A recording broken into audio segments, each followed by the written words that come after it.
Merhaba sevgili aslan burçları, kanalıma hoş geldiniz. Bugün sizlere aşk açılımı yapıyor olacağım. Başlamadan önce kanalıma abone olan herkese tekrar yürekten teşekkür etmek istiyorum. Ve biliyorsunuz bunlar genel açılımlardır. Dileyen, yükselen, ay ya da venüs burcunda kontrol edebilir. Bir de biliyorsunuz arkadaşlar, aşk açılımlarında her zaman söylüyorum. Bunlar partner ya da partner adayınızla ilişkinizin genel enerjisi olabileceği gibi o dönem ilişkiyi ilgilendiren, özellikle partnerinizin gözünden enerjiler olabilir. Aynı zamanda tarot bir enerji okuma sanatıdır. Özgür iradenizi asla devre dışı bırakmayın. Şimdi öncelikle tarotları dağıtacağım. Daha sonra 3 tane enerji kartı seçeceğim arkadaşlar. 3 enerji kartının bir tanesi yakın geçmiş, bir tanesi şimdiki zaman, bir tanesini de tarotun tavsiyesi kısmına koyacağım. Bunun da bilgisini verelim. Aslan burcu. Aşk. Aslan burcu aşk. O 3 büyük arkana peş peşe. Aslan burcu aşk. Dördüncü de geldi.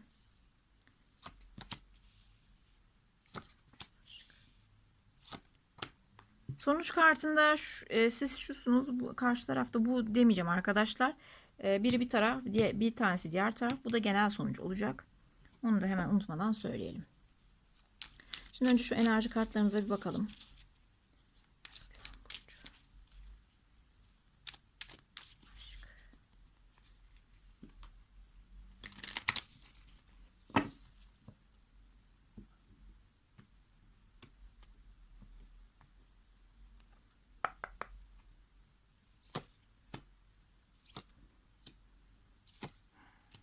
Evet, yakın geçmişte sevgili aslan burçları. Evet, şimdi geçmişteki enerji kartınız bugün değil kartı çıktı. Şimdi partnerinizle belli bir konu hakkında bir karar vermeniz gerekiyordur ama henüz şartlar oluşmamıştır. Taraflardan biri diğer tarafın ilişki ilgilendiren bir konuyla ilgili artık bir inisiyatif kullanmasını beklemiştir. Diğer taraf demiştir ki hayır şimdi değil gibi, böyle bir henüz zamanın gelmediğine dair bir enerji var yakın geçmişte. Şimdiki zamana bakacak olursak arkadaşlar, yıldırım kartı var. Ani değişiklikler ve şok edici haberler şu anda ilişkiyi etkileyen etkenler olabilir. Unutmayın, bunlar illa sizin aranızda değil. Örnek veriyorum, sizin ailenizde yaşanan şok bir gelişmenin ilişkinizi ilgilendirmesi gibi. Böyle bir ani gelişmeler var gözüküyor arkadaşlar. Şimdiki zamana bakacak, daha doğrusu partnerinizin korkularına ve endişelerine bakacak olursak arkadaşlar, büyük bir arkana olan ölüm kartı var. Ölüm kartı nedir? Transformasyondur, değişim, dönüşümdür. Eskiyi geride bırakmaktır.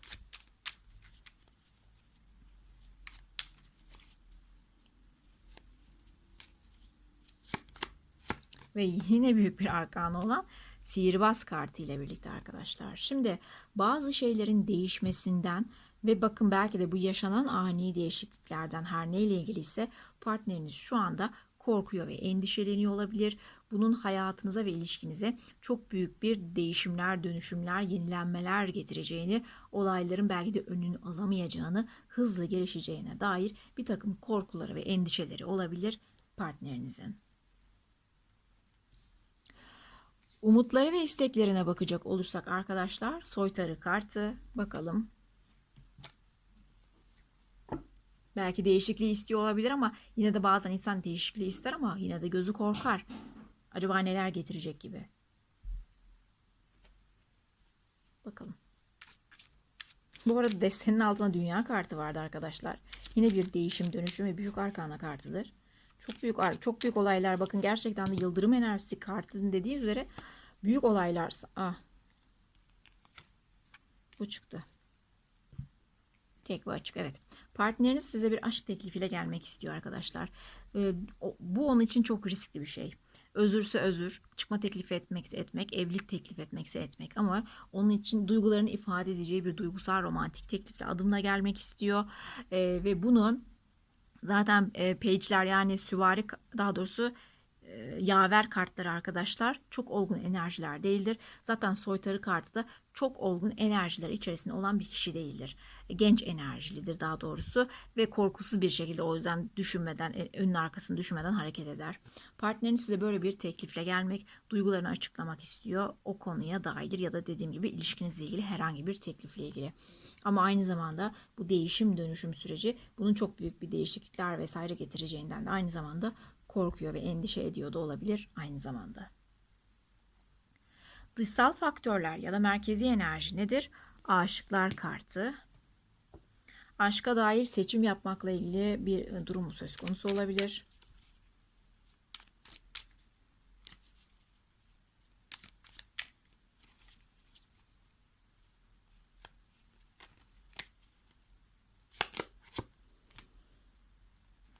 Evet, bu aşka dair artık ciddi bir duruma oturup oturmaması ile ilgili çok büyük bir beklenti var arkadaşlar ve artık özellikle taraflardan birinde olabilir bu beklentinin yoğunluğu.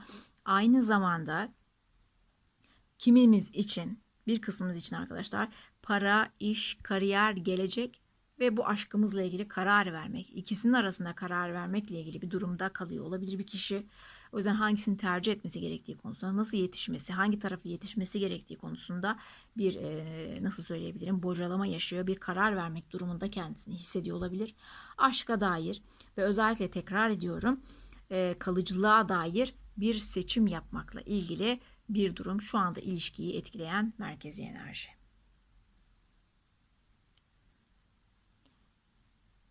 Partner size baktığı zaman ne görüyor? Tılsım ası görüyor. Bakalım.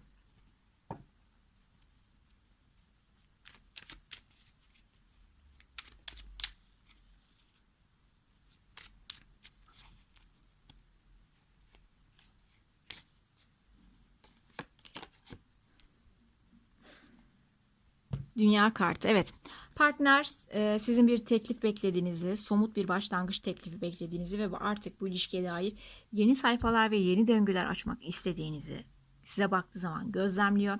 Eğer partneriniz, dinleyen şu anda arkadaşımız erkekse eğer, özellikle partneriniz, kadın partneriniz size baktığı zaman ona bir teklifle gitmek istediğiniz aşamasında olduğunuzu ve bu ilişkiye dair yeni bir sayfalar açmak isteme aşamasında olduğunuzu gözlemliyor. Ya bugün yarın bana bir teklifle gelir bu kişi gibi, sanki böyle bir gözlemi var size baktığında.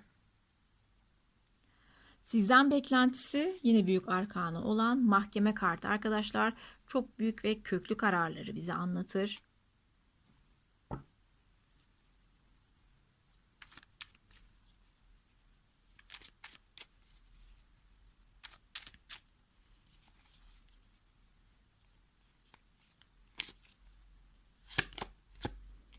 Kupa altılısı.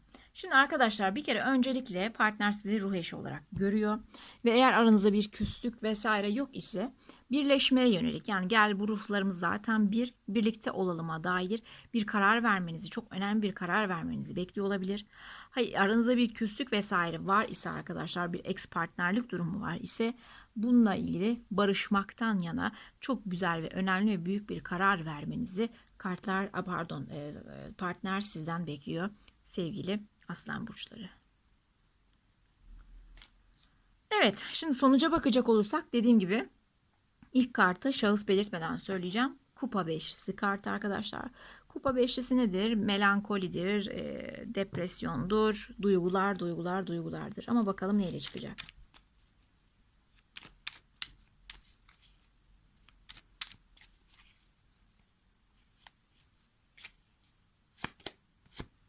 Evet. Bir taraf arkadaşlar önümüzdeki günlerde daha böyle melankolisinden ya da bir kırgınlığından dolayı bir savunma ruh hali içerisinde olabilir karşı tarafa yönelik. Yani örnek veriyorum, sen beni kırdın. Ben sana kendimi savunacağım, duvarlar öreceğim. Ya da sen beni bu konuda kırdın ama ben bu konuda aslında haklıydım. Ya da ben bir daha kırılmak istemiyorum, buna karşı kendimi koruyacağım. Gibi böyle bir sürekli bir savunma ya da geçmişte sen bana bunu yaptın. Burada aslında hatalıydın. Ben buradaki düşüncemi savunacağım gibi böyle bir tavır içerisinde olabilir taraflardan biri. Diğer tarafa bakacak olursak arkadaşlar, Tılsım sekizisi kartı bakalım.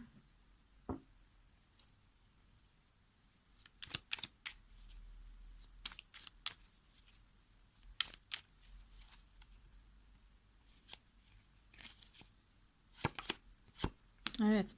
Diğer taraf arkadaşlar, bu dönem içerisinde kariyer, iş, para. Hani dedim ya, bakın burada verilmesi gerekiyor. Tılsımla ilgili, bir toprak enerjisiyle ilgili demiştim arkadaşlar, hatırlarsanız. Taraflardan biri de bu dönem özellikle bağımsızlık, özgürlük, ayaklarım üzerinde nasıl dururum, tek başıma ailemden bağımsız nasıl para kazanırım, toplum içerisinde nasıl yükselirim, bu iş yerine nasıl yükselirim, nasıl kariyer yaparım, nasıl kıyafetler giymeliyim gibi gibi daha çok kendisini ve tılsımı ilgilendiren, maddiyatı ilgilendiren konulara ağırlık verme yoluna gidebilir. Belki bunun doğru olduğunu düşündüğü için olabilir, belki kafasını dağıtmak için olabilir, ama böyle bir tavır içerisinde olacak taraflardan biri ve özellikle bir iş kurma aşamasında, bağımsız bir iş kurma aşamasında ve bunu meydana getirirken bir çalışma aşaması içerisinde olabilir. Belki de bir süreden bir emek verdiği bir şeyin karşılığını alabilir tılsım olarak. Ortak ya da merkezi sonuca bakacak olursak arkadaşlar, burada da kılıç dokuzusu kartı var. Hemen bakalım.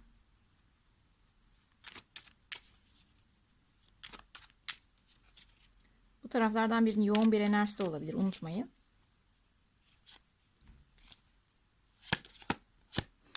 Karıştırırken imparatoriçe dikkatimi çekmişti. O yüzden yine imparatoriçe geldi, şaşırmadım. Ve bu arada arkadaşlar, tılsım dokuzusunun büyük arkana versiyonudur imparatoriçe kartı. Şimdi özellikle arkadaşlar şöyle düşünüyorum. Bunu biriniz diğer kartta diğer kişi olduğunu düşünüyorum. Bu kılıç dokuzusunun, bakın neredeydi o?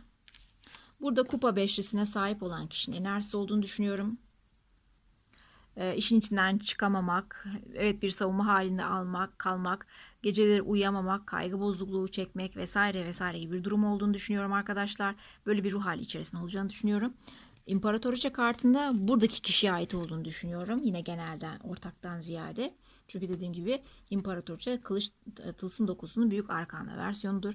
Taraflardan biri de dediğim gibi işini bu zamana kadar emek verdiği işine yönelebilir, işini büyütebilir, yeni bir iş kurabilir, kurduğu işin karşılığını almak, bağımsız olmak, güçlü olmak, bu tarz enerjiler ve istekleri kovalar vaziyette açıkçası olabilir. Diğer tarafta sevgili aslan burçları.